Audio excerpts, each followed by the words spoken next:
2.1.2, autonomous first order derivatives. Um, so what that means is, so if we're looking at an ordinary differential equation, okay, if the independent variable, so like most of the time it's going to be x, if the independent variable does not appear explicitly is said to be autonomous. Excuse me. So like I was saying, if x is the independent variable and you don't see it in the equation, so whether it's in this form f of y and y prime, but you don't see any x values, or even if it's in the normal form where you have your differential dy dx equal to a function of y and not x. Okay, so sorry. Let me show you a couple examples here. Right, so if we have an equation that looks like this, right, so this would be considered autonomous since you have this as a function of y. Okay, whereas say, let's just do a basic, if it's x plus y, this is non-autonomous.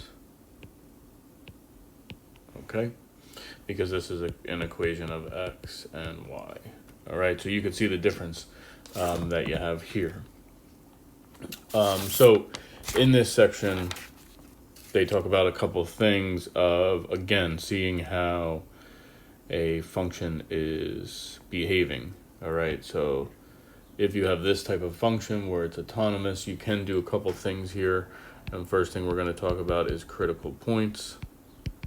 Right, so similar to calculus, when you have an autonomous equation, let's say for example y squared minus 4y, something like this, and again it is autonomous because this is just a function of y. There is no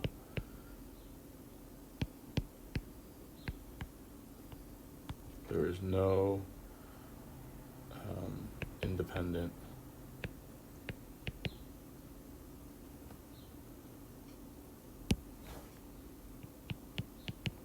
variable x. Okay, so when you're looking for critical points, we do a very similar thing that we did in calculus, right? You're setting this to 0. Okay, and then again, we are factoring and finding our critical points. So here, our critical points are going to be 0 and 4. Okay, and what we like to do here is we want to see how the graph would behave in this situation. So we're looking at really just y values. So if I draw y values and I label my critical points, right, 4 and let's say 0, okay, and you're doing a very similar thing with that line analysis, okay, but because, you know, this is our y-axis, so we would like it to look like this, right? So let's say I pick a value less than 0, -1, plug back into the derivative, and you could see in this situation we would get a negative value. Oh no, my bad. We would get a positive value, right? So if you're plugging in, you should get a positive, which means that it's increasing. Okay, so I put an arrow going up. You'll see what with the importance of this in a second. Okay, let's pick y equals, say, 2, right? When you do that, we get a negative, right, which means that it's decreasing. So I put an arrow facing down. Y equals, say, 5. Here we're definitely going to get a positive value, so we know that it's increasing. And I put a arrow pointing up. Okay, so a few things that you could see here, right? So let's just zoom in on this a little bit, right, with our number line. what is happening here is, think about, you don't have to do this, but here is where our slopes would be 0, okay, when y is those values, are those values. So you can see the way the graph is going to look here. So let's do a different color. Let's do green. And what's going to happen is, depending on where it is, it's going to look something like that, okay? If you look inside, right, because it is decreasing, it's going to be like that. All right, so think of it always decreasing but flattening out, because you're going to have these slopes that are going to be 0. All right, and then the next, since we're increasing again, we'll have something like that. Now, these are just sketches. It's not like perfectly sketched. We don't know what the graph is looking like, but we at least know how it's behaving around those y values. All right, from that, we have different types of these critical points. So you could have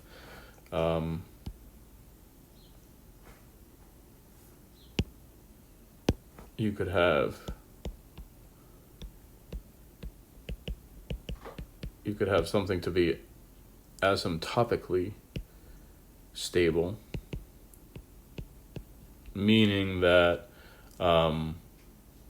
there's going to be an asymptote that is, kind of like protecting that 0, or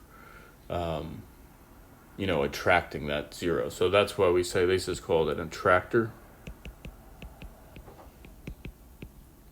Okay, what that means is it's moving towards.